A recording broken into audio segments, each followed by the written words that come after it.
Hello, আসসালামু আলাইকুম। MS ম্যাথকারী সকলকে স্বাগতম। আজকে আমি অনার্স ফোর্থ ইয়ারের ডিসক্রিট অফ ম্যাথমেটিক্স অর্থাৎ বীজগণিত বইটির চ্যাপ্টার 1-এর এক্সাম্পল 11 নিয়ে আলোচনা করব। এক্সাম্পল 11 প্রশ্নটি হচ্ছে নাকরণোক্তি পি যোজন কিউ এর নাকরণোক্তি এবং পি এর নাকরণোক্তি যোজন কিউ এর নাকরণোক্তি যৌক্তিকভাবে সমতুল্য, যা ন্যাশনাল ইউনিভার্সিটিতে 8 সাল 13, 18 এবং 20 সালে আসছিল। অর্থাৎ আমাদের এই দুইটা মান আমাদের দেখতে হবে যৌক্তিকভাবে সমতুল্য কিনা। তাহলে এইটা মানে আমাদের কী বোঝাচ্ছে? এইটা মানে আমাদের বোঝাচ্ছে এইটার মান এবং এইটার মান যদি আমাদের সমান বের হয় তাহলে আমরা বলতে পারবো এটা যৌক্তিকভাবে সমতুল্য। তাহলে আমি আরও বলছি, এইটা প্রশ্ন দ্বারা কী বোঝাচ্ছে? এইটা প্রশ্ন দ্বারা বোঝাচ্ছে আমাদের এই যে এইটা আছে, তাহলে এইটার মান এবং এইটার মান যদি আমাদের সমান হয় তাহলে আমরা এই দুটোকে যৌক্তিকভাবে সমতুল্য বলতে পারবো। এবং আমাদের দেখাইতেই বলছে এই দুইটা যৌক্তিকভাবে সমতুল্য। যেহেতু আমাদের দেখাইতে বলছে এই দুইটা যৌক্তিকভাবে সমতুল্য, অবশ্যই এই দুইটার মান কী হবে? সমান হবে। তাহলে এবার সমাধানটা হচ্ছে এদিক দিয়ে, অর্থাৎ সমান্তরালভাবে ঘর কয়টা হবে? তাহলে আমরা জানি উক্তি দুইটা থাকলে সমান্তরালভাবে ঘর হবে 5টা। তাহলে যেহেতু এখানে উক্তি পি এবং কিউ, তাহলে জানি এখানে উক্তি হচ্ছে 2টা, সে কারণে ঘর হবে এই দিক দিয়ে 5টা। তাহলে এখানে আমি 5টা ঘর দিয়েছি, 1, 2, 3, 4, 5টা। এবং লম্বায় কয়টা হবে আমরা বলতে পারি না। তো লম্বায় কয়টা হবে কীভাবে বুঝবো? এই প্রশ্নের উপর ডিফারেন্স। তাহলে প্রশ্ন থেকে আমরা তৈরি করি লম্বায় কয়টা হইতেছে। তাহলে প্রথমে পি উক্তির জন্য একটা, কিউ উক্তির জন্য একটা, সেটা লিখলাম পি উক্তির জন্য একটা, কিউ উক্তির জন্য একটা। এরপর পি এর নাকরণ উক্তি লাগবে, সে কারণে পি এর নাকরণ উক্তি। তারপর কিউ এর নাকরণ উক্তি লাগবে, কিউ এর নাকরণ উক্তি। এরপর এইটা, তাহলে পি এর নাকরণ উক্তি যোজন কিউ। এরপর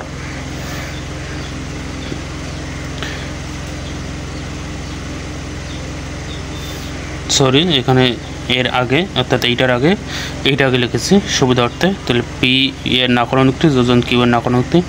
এরপর এইটার জন্য লিখেছি পি এর নাকরণ উক্তি যোজন কিউ।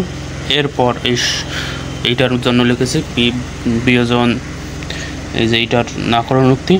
তারপরে সর্বশেষ এইটার জন্য লিখেছি। তাহলে আশা করি বুঝতে পেরেছেন।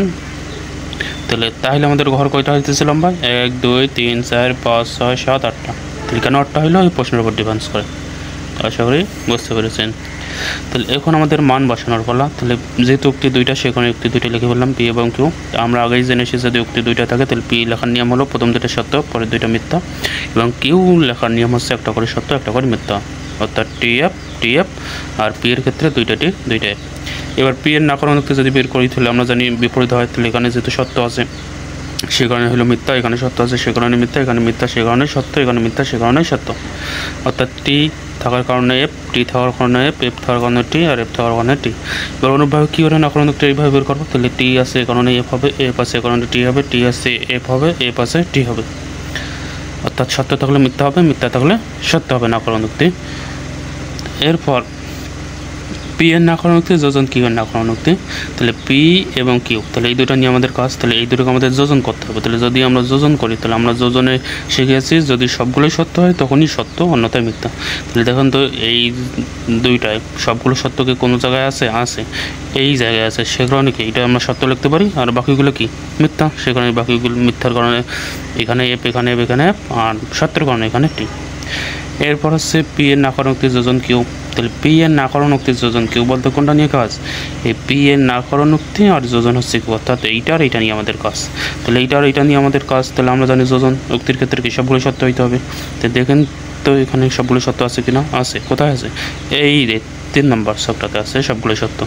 তাহলে এই কারণে আমরা সত্য যেহেতু এখানে আছে, তা আমরা জানি যোজন উক্তির ক্ষেত্রে সবগুলো সত্য হলে তখনই সত্য বলতে পারবো। তাহলে এই কারণে এটাকে আমরা সত্য বলতে পারবো, আর অন্যথায় কি বাকিগুলো মিথ্যা। তাহলে এই কারণে সত্যের কারণে এখানে হলো টি, আর মিথ্যার কারণে বাকি তিনটাতে হলো এফ। অর্থাৎ এখানে হলো সে কারণে এফ, এখানে এফ, আর এখানে টি হলো। কারণ কি জানি যোজন উক্তির ক্ষেত্রে সবগুলো সত্য হলে তখনই সত্য, এখানে সত্য হওয়ার কারণেই সে কারণে টি হলো।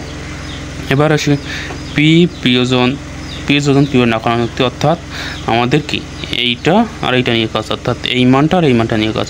তাহলে যেহেতু আমাদের বিয়োজন বলছে, তাহলে এইটা আর এইটা, তাহলে এই ছক আর এই ছক নিয়ে কাজ। তাহলে বিয়োজন বলতে আমরা কী জানি? বিয়োজন বলতে জানি সবগুলো মিথ্যা হলে তখনই মিথ্যা, অন্যতার সাথে। দেখেন কি না এই সব এই দুই জায়গার মধ্যে কি সবগুলো মিথ্যা আছে? নাই। এখানে টি, এখানে এফ, তাহলে ওই যুক্তি খাটিনি, এখানে টি, এখানে এফ, এখানে এফ, এখানে টি, এখানে এফ, এখানে এফ।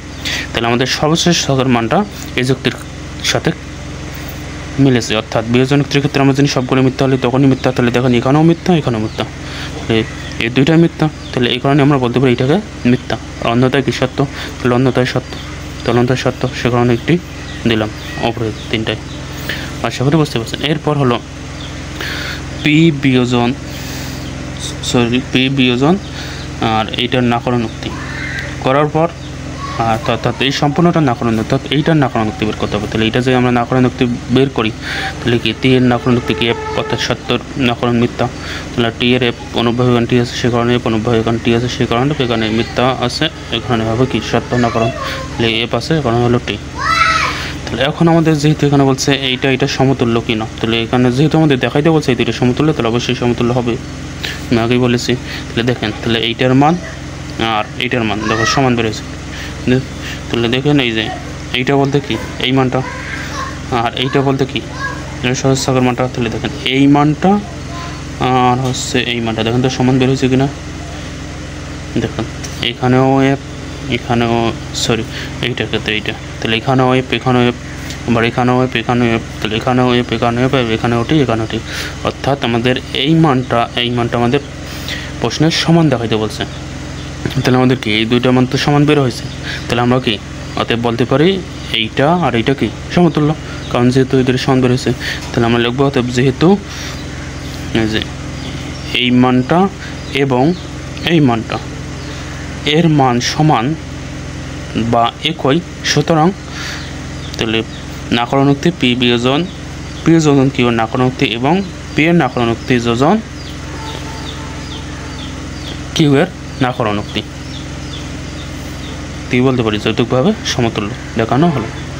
তাহলে আশা করি ম্যাথটি বুঝতে পেরেছেন। এরপরে যদি কারো কোথাও বুঝতে সমস্যা হয় আমাকে কমেন্টে জানাবেন, আমি বুঝিয়ে দেওয়ার চেষ্টা করব। আজ এ পর্যন্তই।